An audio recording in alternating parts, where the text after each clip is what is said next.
Says so. There we go. Hello, guys. Welcome back to the SADGA podcast. We've got a delightful episode lined up for you tonight with three wonderful guests. We start with our executive director, our esteemed executive director, Mr. Craig Moorgas, followed by Basil Mann and Reinard Schuhknecht. Guys, how are you doing this evening? All good. All good, thank you. So, Craig, we'll start with you because your game has probably enjoyed the most meteoric rise in the past 18 months or so. What would you attribute that to? I remember in the lead up to the provincial challenge, you mentioned that just playing more regularly certainly helped you. But from a mental standpoint, do you think just being more confident in what you're doing has helped? Yeah, I think the big thing for me is obviously having more time. So just more time to play and getting in a lot more practice rounds. And especially when we were trying to come back after the major lockdowns last year, there was an opportunity to play a little bit more golf and get out there and just play. And so, kind of mentally it was just, I just want to play well. I don't want to now waste all this energy and not build up to something. And then, the challenge was on to say, okay, you're never going to get into the side. So I made it my mission to try and get into the side. And once I got into the side, then it's, head down and try and, again, just be consistent with the golf and not make too many mistakes. And that comes from the practice. And try and get in, like that way. So, there was like a carrot at the end of that whole performance, hence me up in my game to a point. I'm not sure how it is now, but yeah, we'll have to see what happens in Durban. Do you think that that the experience of the challenge will help you and stand you in good stead for the Canon KZN Disabled Open? It would. The competition, I had played competitive sport for most of my life until I retired from wheelchair basketball back in the day. So, that competitiveness is in me all the time. Even if you're playing a little social game, there's always that competitive. And the thing is quite hard on myself. So hopefully that, that bit of the edge can kind of carry through. But it did help a lot. I mean, it did focus my game, focus where I needed to improve and hone some of those skills, taking it forward into the challenge. And then hopefully now for this more of an individual event, but, taking it forward into this open series. And Basil, you in your own right are somebody who's been very, very successful in another sporting endeavor through your racing. But how do you sort of bring that competitive mindset into your golf, or is golf for you something that you just really enjoy and try and have fun with? I think 30 years ago when I first started playing golf, I was very, very serious. But, you start maturing a bit with age, and I like to be competitive, but I don't have that same kind of kill instinct that I had before. I still like to play well, but I don't put enough effort in to get the results I should, which is one of those things that happen as you get older and you're still working and you've got a lot of work to do. So, in the earlier days when you were committed, I mean, you just focus on one thing, and that is, in my motor racing, is make sure everything's right, the equipment, the tires, the tools, the team, and then you know that you're working together and the results come because of your dedication and your commitment to what you're doing. Obviously, golf is a very much more individualistic type of sport, and people can't really motivate you to play the way they think you should play. You're the only one who can motivate yourself in order to perform to the standard you think you can. And I know none of us actually believe we're playing to the standard we should be, but that's just the way golf is. And hopefully by the time we get down to Durban, I might have been able to spend a bit more time and just get the swing going and play a lot better. How often are you getting to play these days? In the last 3 months, I've played twice, so that's not a lot to go on. But up until then, I was playing at least twice a week. So now we've run out with the contract because of the COVID. I asked them to please just let me breathe a bit and not be down there. So now I'll at least start playing twice a week and get that feeling back. It doesn't take long to come back. The driving and all that's still very good. Probably it's a bit of a joke, but I've always been a pretty good driver. But it's the rest that's the problem, you know, the chips, the putts, you know. So right now it's just to get the touch back again. That's all we have to try and do. And Rhino, yourself, I mean, you must be pretty ready to go and get going in the Canon Open series. What are you looking to achieve in that first event at Mount Edgecombe? Yeah, to start off, I'm looking forward to it. I think it's a great initiative Lily and the team has put together here. Yeah, going down to Durban, almost feel like my second home. So looking forward to play there. I think the conditions can get really tough down there. So I normally play well in tough conditions. So I think going out there and taking this last year and a half that with the COVID thing, I don't think you must put too much pressure on yourself and just actually go out there, take it as a first tournament in a while. My last tournament was back in September 2019. So I think just get this one behind the back. If you can get in 2 good rounds back to back, that will be awesome. And yeah, I'm just looking forward to get out there again. And just a question for yourself and Basil. How do you think you guys will cope if the wind gets up? Well, from my side, if the wind gets up, I think I'll just stay in bed. That wind, it flummoxes me completely. You know, here in Gauteng, if the breeze goes up to 5 km an hour, that's a hurricane. So when you're hitting high balls and you hit with a bit of a hook or a draw, that's goodbye. So if the wind's up, I know I'm going to have to use a lot of balls and expect quite a high score. But we'll just see how it goes. You know, you just have to try and change your technique slightly for the type of weather that we're in. And Rhino, I've never actually seen you play. I mean, do you have quite a high ball flight, or are you able to hit it a little bit lower and sort of penetrate the wind a bit? I hit the ball quite low, so it works in windy condition. Not so fun in the summer because then you don't get a lot of roll out of it. Winter it's quite nice, but yeah, I hit the ball quite low, so but I can hit it high as well. But my normal shape is quite a low ball flight. And Craig, I mean, you've wreaked absolute havoc in your Friday games with Charles and Simu over the last few months, owing to just a super steady ball striking game. I mean, would you say that that's also been something that's come along and something that makes you a potential threat to challenge during the Canon Open series? I think threat is a big word. That I don't think threat is the right word. You know, Craig, it's just, you know, for me, the big thing is I've been able to hit the ball where I actually wanted to go. As in the past, you know, it was almost hit and then hope that it gets somewhere close to you know, where you could play it. Whereas going forward now, I'm able to kind of, you know, keep it as consistent as I can, and I think that's helped me. And then trying to just finish it off. You know, and we've had some brilliant wins up here. So, you know, being able to read the wind properly and all of that has also helped. So, you know, playing these Friday games with the boys it's been fun. A lot of that is in their head. I mean, you know, trash talk and getting into their head and you know, that type of thing has helped.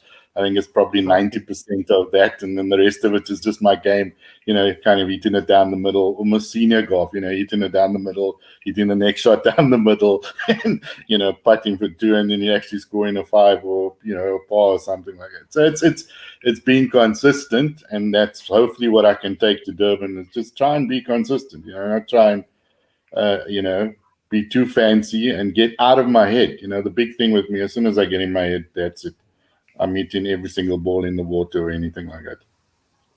To be honest, I think, I mean, as much as you say that you get inside their heads, I think it's also on their part. It's probably also the fear of potentially losing their jobs if they do, in fact.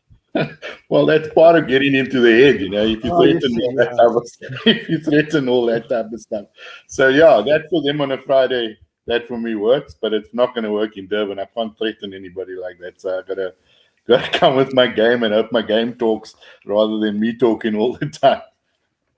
And I mean, just a general question for the three of you. We can start with Rhino and then go Basil and then Craig. I mean, how much experience do you guys have playing the woods at Mount Edgecombe? I don't have a lot of experience on that golf course. I've played it twice. Can't really recall all the holes, but I can remember there's a couple of tough tee shots. And I think getting off the tee will be key, especially with windy conditions and maybe rain even. So get yourself in a good position will be key on that golf course. And then there's a couple of tough approach shots as well. So I think the winner in Durban will definitely play very, very good golf and definitely have to put 2 rounds together that not with any loose shots out there. And yeah, it's going to be a tough one, but looking forward to it. And Basil, I mean, have you played it much? No, I think I played it when it first opened, way back in the last millennium, and only played it once. So, but speaking now and listening to Craig and Rhino, I think I'm going to just tee off with my putter and play the whole game with my putter. That's the only way I can probably find the fairway, because the wind, I know, can be effective, but you know what, we'll just adapt. I'm sure on the practice round on the day or so before, we'll soon pick up where we are and what we're going to do. So to be privileged enough to be able to play, especially with all this rubbish COVID going around and all these other hochos, as Johan Deploy calls it, I'm really looking forward to seeing all the guys again. And to just do our best. That's all we can try and do. 100%. And Craig, how are you with Mount Edgecombe? Yeah. I haven't played it. That's the one. I've been there for several events that we had, but then I was carrying a knee injury the last time we went there. I think it for the Watches Unlimited day, and one of the Canon first swing interprovincials we had there. And I haven't played it at all. I've driven it and kind of gone around with the guys. And Rhino's right. I mean, there's some very interesting tee shots there. And if you get it wrong, you get it very wrong. So, but, it's what it is. I mean, it's the great equalizer to everybody, the wind as well. I know what Basil's saying, but even us that are used to these howling winds here, we also just don't get it right. If you're on the day, you come with a game that is consistent enough to be able to get under the wind, then you're okay. But you just may have one of those bad days. The course does bite you. And I've seen it happen. I mean, we've seen one of the corporate days we were at, the guys were really struggling, the big hitters, that type of stuff. You've got to think about it a bit more. Rhino's right. There are some interesting challenges out there. Let alone the wildlife that runs across the paths and stuff like that. So that's interesting. I know Matsumu's looking forward to that wildlife. I know he's already trying to make excuses about why he may not play that well, but we'll see. We'll see. But I mean, I've never actually been to an SA Disabled Open, so I'm interested to hear your guys' perspective on when you play a practice round at a course before one of the opens. Do you generally take a caddy round with you to just sort of point out points on the course you need to be aware of, or was it not something you really do? Craig, we can start with you. No, playing from 18 and above, I think the big thing with the practice rounds for us is just to understand where not to hit. So it's kind of just going around hitting and then almost seeing where your, kind of where your drive is and where, a couple of your mid-irons are and something like that. But not with a caddy. I mean, I really really ever use a caddy anyway. So it's just to really just see what is there and hope that I remember it on the day. The practice round for the challenge was a little bit different. I mean, there I got very technical and wrote down every single hole and every single practice shot and things like that. Whether that helped, I don't know. But yeah, I don't. I mean, to just try and get used to the course and see what it's about and see, obviously see where the hazards are. But for me, that doesn't help. If I know there's water, I'm going to hit into the water. So that's a problem with me. So a lot of the practice, I had to probably only do 9 holes and stay away. So I'll be okay for 9 holes. But the other 9 holes where I know there's a water hazard on, that's me. I'm gone. It's in my head.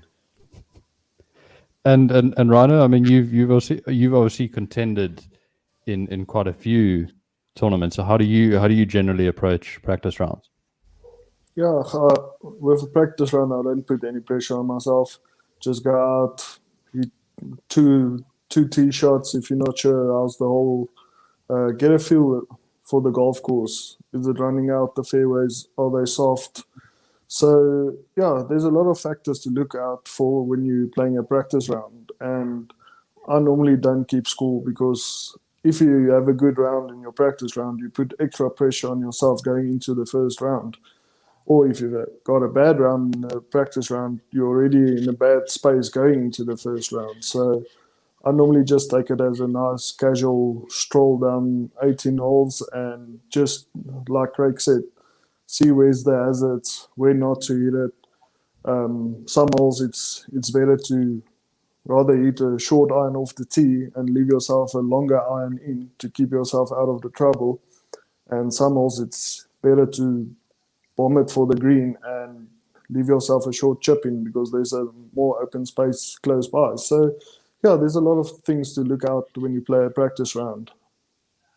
Obviously, talking about, you mentioned that you may want to hit irons off the tee and whatever, and obviously you do have the luxury of hitting the ball further than most people with two arms hit the ball. But I'm curious to hear from Basil and Craig how much you guys would pay if you had all the money in the world. How much would you pay to have Rhino's length off the tee? Basil, let's start with you. Well, we're not far off him. Give us 40 odd years. We haven't played together for a long, long time, but yeah, it's all about your timing and your rhythm that helps. And I mean, being 7'9" and me 4'4", there's already a huge amount of swing angle. But yeah, no, distance is good if you can control it. I'll never forget playing in Langebaan a few years ago. Practice round, I played fine. I broke 80. I thought, wow, this is my tournament. But the next day, there was a northwest of laying at 150 k's an hour. And I don't even think I made 120. So I corrected that. The next day, it was a southwester. So, on the day, you just got to relax and not put too much pressure about what you've done. Forget about it and just play each hole as it comes and do the best you can for that. But yeah, to have length controlled is always a very, very good asset to have. And Craig, do you have a number in mind that you'd be willing to shell out to? Yeah, no, I think Rhino should give me money, because I played with him in his first ever tournament for us, and we were probably both driving the same. So I gave him some encouragement to hit it a little bit further. I think Basil's right. I think the distance is one thing, and we can ask Bryson about that. I mean, you can hit the ball a country mile, but if you can't put the if you can't finish it off, it doesn't really work. I mean, I'd pay anything to drive like that, but I'd also pay for the other shots, the iron shot and the putting. What's the use in getting there in 2 or 1 and then you 3 putt the thing? And I think that's the distance is fine. I'm not sure that Mount Edgecombe is kind of where you need to be using it. I mean, like we said, it's you need to control your shots more than try to outdrive the thing. But I think as we get on in age, we're going to get closer to Rhino again. I mean, he's going to be 50 very soon.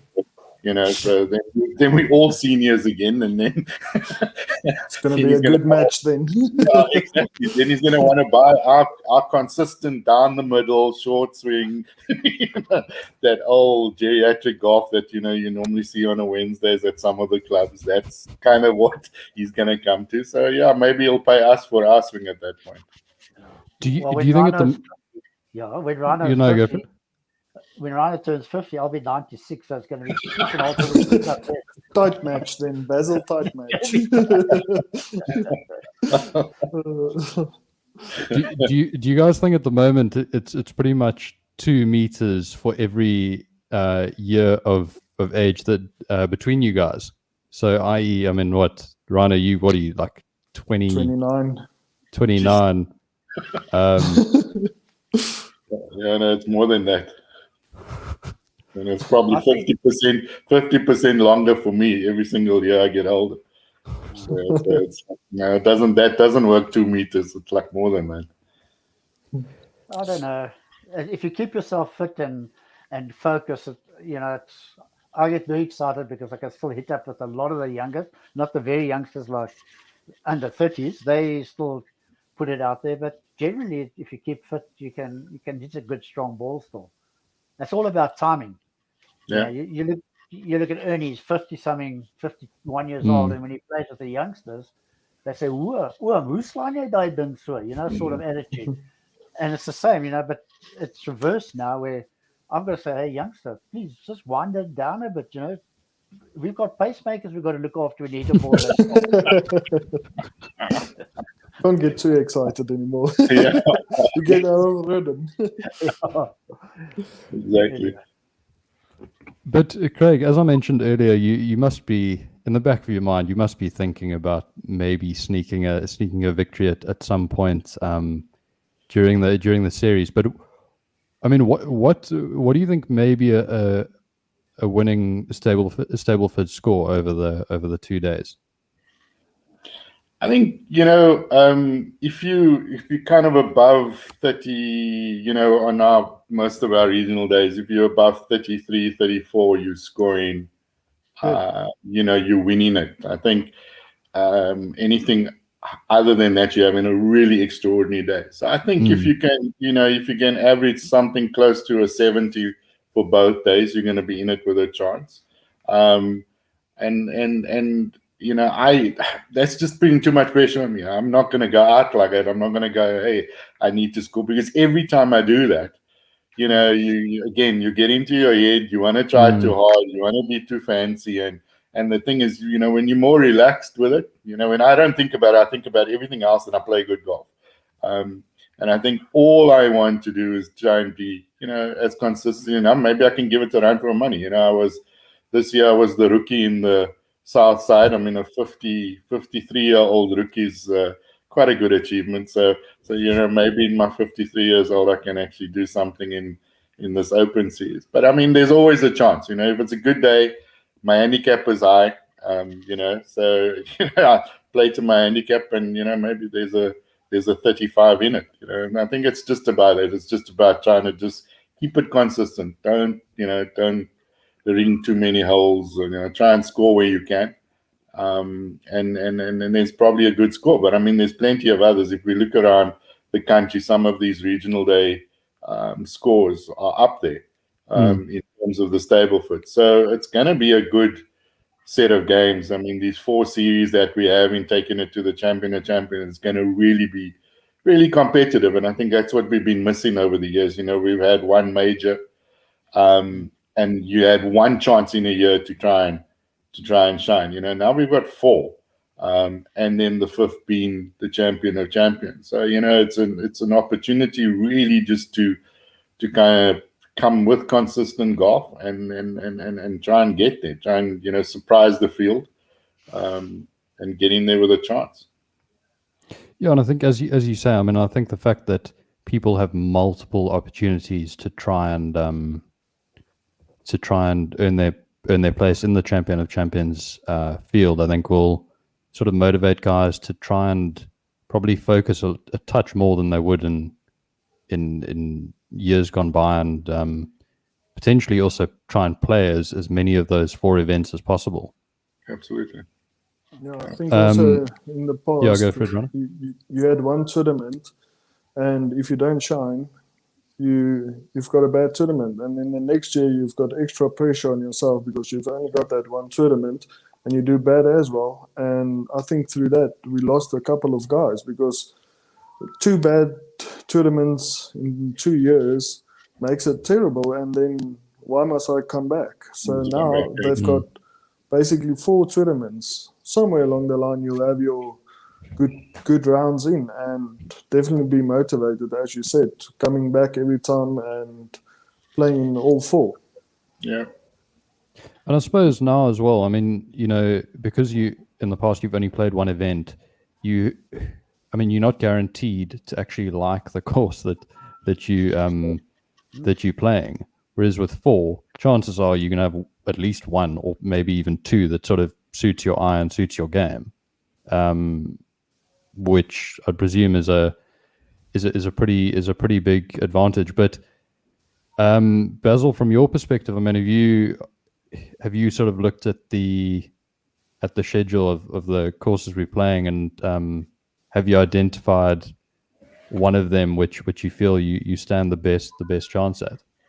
I haven't really looked that closely because, for me, this is like 4 majors for us with a final after the 4 majors. So each one's very important, and you just got to target your best for each course you're playing. It's very difficult. You can just wake up on the wrong side of the bed and your favorite course becomes your least favorite course, So it's just about trying to be consistent. And the more consistent you are, the better chance you have of getting into the final at the end of the year. And Rhino, I mean, at the moment, would you say that your best chance lies in the final event at Swartkorps, or what are your thoughts around that? Yes, I actually went through the courses, and I would definitely say I favor Swartkorps the most. I studied there, played a lot of golf there. I know the greens, so I would definitely say I favor Swartkorps. I also think Swartkorps can play very long, so I've got a bit of an advantage there. But yeah, looking forward to actually all the tournaments. But yeah, I think each one is going to be unique and different layouts, different conditions. And yeah, we'll definitely see different faces at each one. So yeah, it's not going to be easy at all. Craig, who would you most like to be drawn with in one of the events as your like ideal group that you'd like to play with? Yeah. That's asking too much. The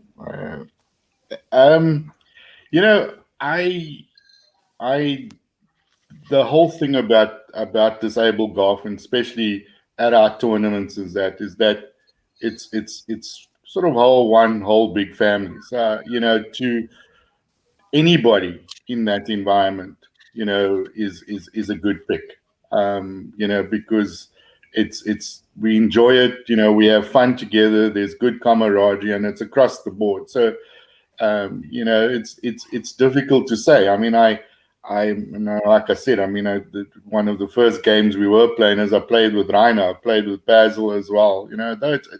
But it's for me, it's not easy for me. I know I want to play with X, Y, and Z. I think I just want to, go out and obviously from myself is play a good game, and I will know whoever's with me in the group, or whoever I've got, whoever's in the groupings, we would know. We're all one big family, so it would be kind of encouraging to play with anybody that's entering the tournament. I mean, there are a couple of new guys that haven't had experience, and because we've missed the year and a bit out of it, we would have got together with those guys for the first time, and maybe some of them would also be interesting to play alongside for the 2 days.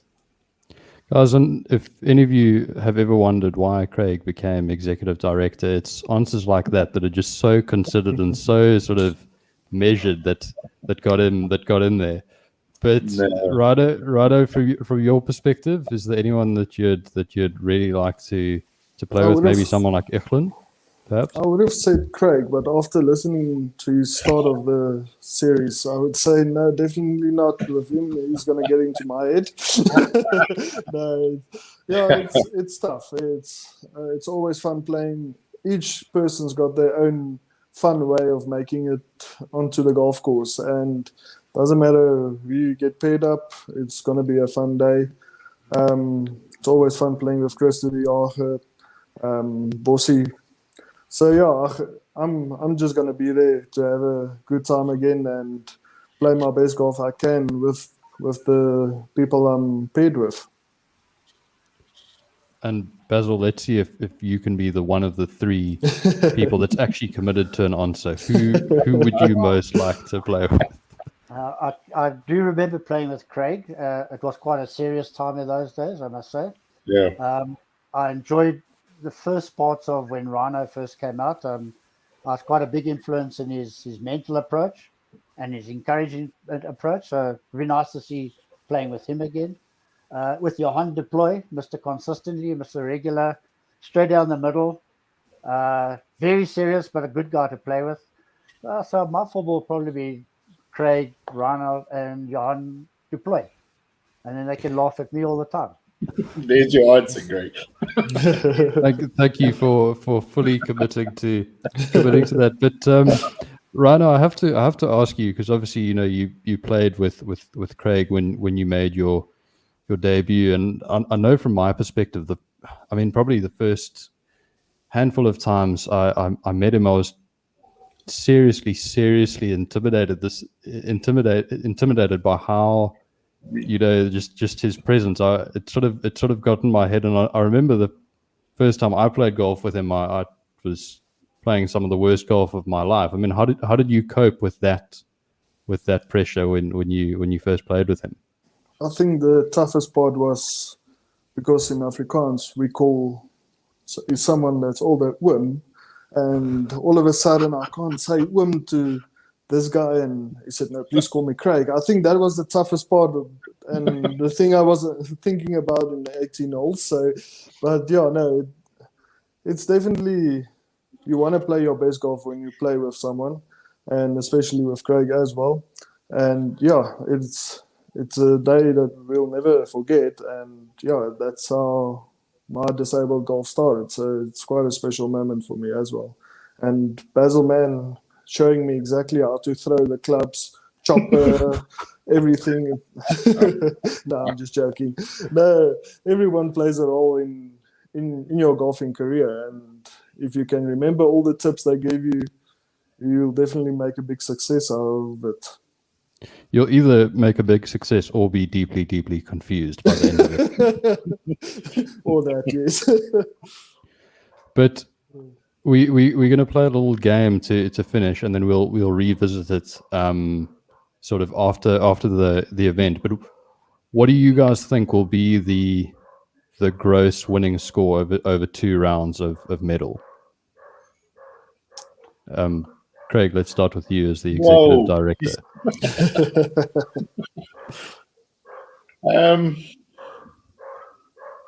Bearing in mind, par is 144 for the 2 rounds. Yeah, I'd say 146. 146. That sounds pretty solid. And Basil, yourself? 150, 151. Yeah, I would say I was aiming for 152, but yeah, I don't think everyone is on form that much with this COVID, so I don't want to go in too low. But yeah, I think between 150 and 155. Are you sort of saying that because you're sort of hoping everyone's off form and you're going to be on it and beat the field by like 8? Or No, I hope everyone plays their best golf whenever we rock up at any tournament. But yeah, I think by aiming a little bit higher, you might surprise yourself. And guys, in case you were wondering why Rhino is one of our ambassadors, it's odds is like that got in the position as well. I actually got 140 today, and then I had to go and play the second night. So I'm not really happy for Absolutely. Absolutely. Guys, well, this has been a ton of fun, and we'll definitely have to do a recap podcast after the event. But yeah, best of luck with your preparations, and yeah, we'll see how you guys fare. But thanks so much for taking the time, and thanks to everyone for tuning in. Thank you very much. Yeah, we'll definitely do a follow up soon. Okay, well, Thanks for all your the very time, best. Craig. Thanks, Thanks, guys. guys. Thanks, Basil. Cheers, As long Craig. as- Keep well. Cheers.